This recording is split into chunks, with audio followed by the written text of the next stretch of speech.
دروازے کی چوکھٹ پر پڑا بجلی کا بل۔ اس نے کانپتے ہاتھوں خوف اور تجسس کے ملے جلے جذبات میں اٹھایا۔ بل کی رقم پر نظر پڑتے ہی اسے جیسے چکر سا آ گیا۔ اس نے ڈیوڑی کی دیوار پر ہاتھ رکھ کر خود کو سنبھالا۔ بیٹھک کو کراس کرتے کرتے اس کا جسم پسینے سے شرابور ہو چکا تھا۔ رانی نے اپنے خاوند کو اس حالت میں گھر داخل ہوتے دیکھا تو سہم سی گئی۔ اس نے جلدی سے برآمدے میں چارپائی بچھائی، پنکھے کا رخ چارپائی کی طرف کیا اور خود پانی لینے کچن کی طرف بھاگی۔ نصیر اس کے آنے تک چارپائی پر بیٹھ چکا تھا اور اپنی سانس درست کرنے کی کوشش میں مصروف تھا۔ آمنہ کے ابا، خیر تو ہے؟ طبیعت تو ٹھیک ہے؟ طبیعت تو ٹھیک ہے نا آپ کی؟ اس نے نم آنکھوں سے اپنی دکھ سکھ کی ساتھی کی طرف دیکھا، جہاں تفکرات کے گہرے سائے سانپ بن کر لہرا رہے تھے۔ اس نے کانپتے ہاتھوں سے بجلی کا بل جو اس کے ہاتھوں میں چور مور ہو کر کہیں چھپ گیا تھا، رانی کے ہاتھ میں پکڑا دیا۔ رانی نے ڈرتے ڈرتے بل کھولا اور بل کی رقم پر نظر پڑتے ہی اس کے منہ سے بے اختیار نکلا، ہائے میں مر گئی۔ اس نے اپنی جھولی اٹھائی اور اس کے منہ سے بد دعاؤں کا ایک طوفان ابل پڑا۔ یا اللہ، ان ظالم حکمرانوں کو قبر کی مٹی بھی قبول نہ کرے، ان کے جسم دوزخ کا ایندھن بنے۔ یا اللہ، ان کے جسموں میں کیڑے پڑیں جنہوں نے غریب کی 2 وقت کی روٹی بھی چھین لی ہے۔ اس کی آنکھوں سے ٹپ ٹپ آنسو گرنا شروع ہو چکے تھے۔ وہ خاوند کے ساتھ چارپائی پر بیٹھ گئی اور اس کے کاندھے پر سر رکھ کر رونے لگی۔ بل کی آخری تاریخ کیا ہے؟ اس نے روتی ہوئی بیوی سے پوچھا اور اسے تھپکیاں دینے لگا۔ رانی نے نم آنکھوں سے بل کی آخری تاریخ پر نظر ڈالی اور ایک بار پھر اس کے منہ سے بے اختیار ہائے اللہ نکل گیا۔ بتا تو 26 تاریخ۔ وہ رانی کے ہاتھ سے بل لے کر باہر کی طرف چل پڑا۔ کہاں جا رہے ہیں؟ وہ پیچھے سے پکاری۔ نصیر نے ہاتھ کے اشارے سے اس کو تسلی دی۔ نہ چاہتے ہوئے بھی اس کے قدم اپنے اکلوتے دوست اور چچا زاد بھائی وسیم کے گھر کی طرف اٹھنے لگے۔ وہ دروازے پر دستک دیتا اور کھانسی کی آواز نکالتا گھر میں داخل ہوا۔ او آجا نصیر، کیا ہوا؟ تیرا منہ کیوں لٹکا ہوا ہے؟ وسیم نے دور سے ہی اس کا چہرہ پڑھ لیا تھا۔ زرینہ، نصیر بھائی کے لیے ٹھنڈا پانی تو لا۔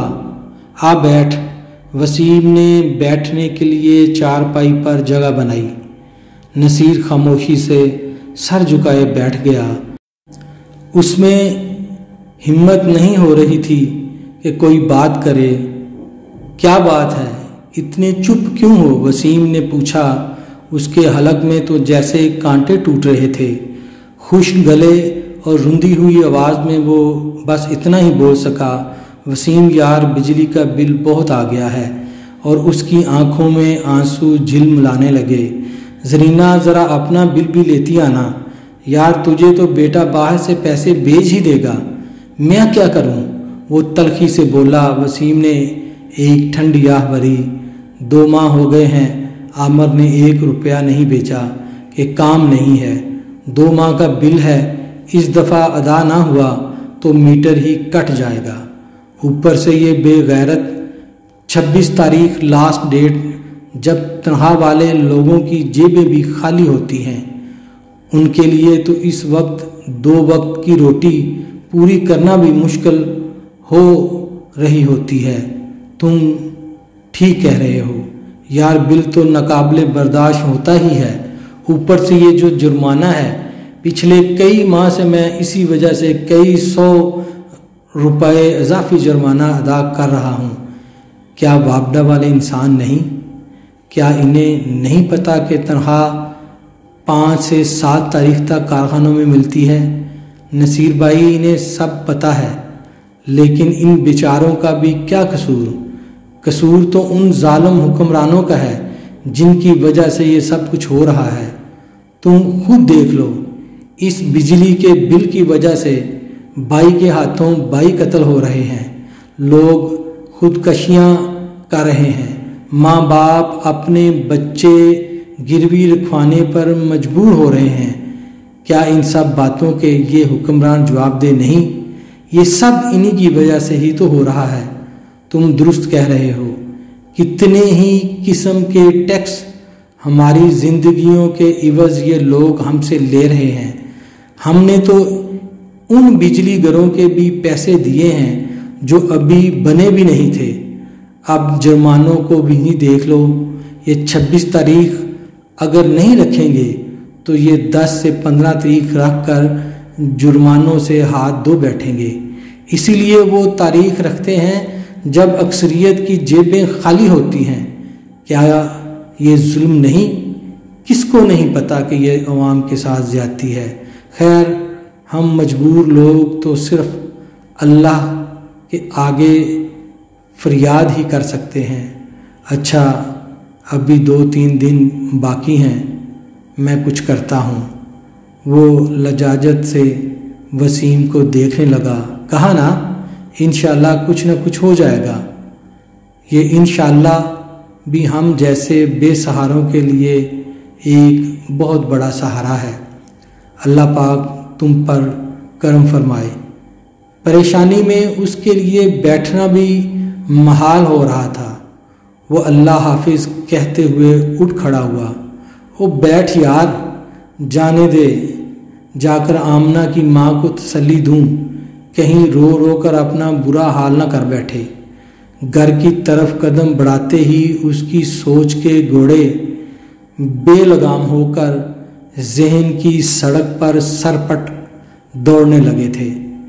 اس کی سمجھ میں نہیں آ رہا تھا کہ 15,000 کا یہ بل آخر کیسے آ گیا، لیکن بل تو آ چکا تھا اور وہ سوچ رہا تھا کہ بل ادا کرنے کے بعد اسے اور اس کے گھر والوں کو کتنے مہینے فاقوں جیسی حالت میں رہنا پڑے گا۔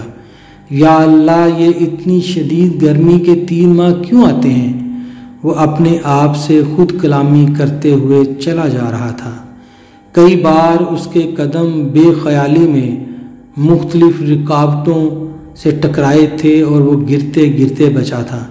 ایک ایک قدم اٹھانا اس کے لیے مشکل سے مشکل ہوتا جا رہا تھا۔ گھر کا مختصر رستہ بھی اسے میلوں جیسا لگ رہا تھا۔ جیسے تیسے وہ گھر پہنچ گیا۔ رانی او رانی، اس نے اپنی بیوی کو آواز دی، لیکن اس کی جگہ اس کی بڑی بیٹی نے جواب دیا، جی ابا، اماں تو آمنہ کے ساتھ کہیں باہر گئی ہوئی ہے۔ کچھ چاہیے کیا؟ کچھ نہیں بیٹے، تو جا۔ اور وہ وہیں چارپائی پر لیٹ گیا۔ سوچوں نے اسے پھر سے گھیر لیا۔ وہ ماضی میں جھانکنے لگا جہاں سکون ہی سکون تھا، امن ہی امن تھا۔ تھوڑی سی تنخواہ میں بھی گھر کا انتظام بڑا اچھا چل جاتا تھا۔ سارا دن پنکھے چل کر بھی بل برداشت ہو جاتا تھا، لیکن اب تو بل 2 وقت کی روٹی کو بھی نگل رہا ہے۔ اب تو ہم غریبوں کو بھوک بچوں کی طرح پالنی پڑ رہی ہے، اور اب تو ہماری یہ بھوک روز بروز جوان ہوتی چلی جا رہی ہے اور ہم زمین میں دھنستے چلے جا رہے ہیں۔ نہ ختم ہونے والی سوچوں کے بیچ وہ کبھی کبھی سر اٹھا کر باہر کے دروازے کو بھی دیکھ لیتا، جہاں سے رانی نے آنا تھا۔ جیسے جیسے دن ڈھل رہا تھا ویسے ویسے اس کی بے چینی میں اضافہ ہوتا چلا جا رہا تھا۔ یہ آخر رانی کہاں رہ گئی ہے؟ عجیب و غریب سوچیں اسے گھیرے ہوئے تھیں۔ یہ ہفتے میں چھٹی کا دن بھی کیوں آتا ہے؟ ہمیشہ کوئی نہ کوئی نیا مسئلہ ہی لے کر آ کھڑا ہوتا ہے۔ وہ بے چینی میں کبھی اٹھ کر بیٹھ جاتا اور کبھی پھر لیٹ جاتا۔ اسے کھانے پینے کا بھی کوئی ہوش نہیں تھا۔ اس کی بڑی بیٹی کئی بار آ کر پوچھ چکی تھی، لیکن وہ ہر بار بھوک نہیں ہے کہہ کر اسے ٹال دیتا تھا۔ آنگن میں شام کے سائے اترنے لگے تھے۔ دھوپ کی شدت کچھ کم ہونے لگی تھی۔ وہ اور اس کی بیٹی دوپہر سے بل زیادہ آنے کے خوف سے پنکھے کے بغیر پسینے میں بھیگے بیٹھے آنے والے حالات پر بے مقصد غور کر رہے تھے، لیکن پنکھا چلانے کی جرت نہیں کر پا رہے تھے۔ جب بھی وہ پنکھا چلانے کا سوچتے، بجلی کا بل ایک خوفناک اژدہے کی صورت ان کی آنکھوں کے سامنے رقص کرنے لگتا تھا۔ شام کے سائے گہرے ہونے پر رانی ہاتھ میں 2 شاپر بیگ لیے گھر میں داخل ہوئی۔ نصیر کی جان میں جان آئی۔ وہ چارپائی سے اٹھ کھڑا ہوا۔ کہاں چلی گئی تھی؟ جان سولی پر اٹکی ہوئی تھی۔ اور یہ آمنہ کدھر ہے؟ بیٹھیں تو سب بتاتی ہوں۔ وہ کچھ مطمئن نظر آ رہی تھی۔ اس کے چہرے پر جیسے ایک فاتحانہ مسکراہٹ رقص کر رہی تھی۔ اس نے اپنا پرانا سا پرس کھولا اور مٹھی بھر رقم نکال کر اپنے خاوند کے ہاتھ پر رکھ دی۔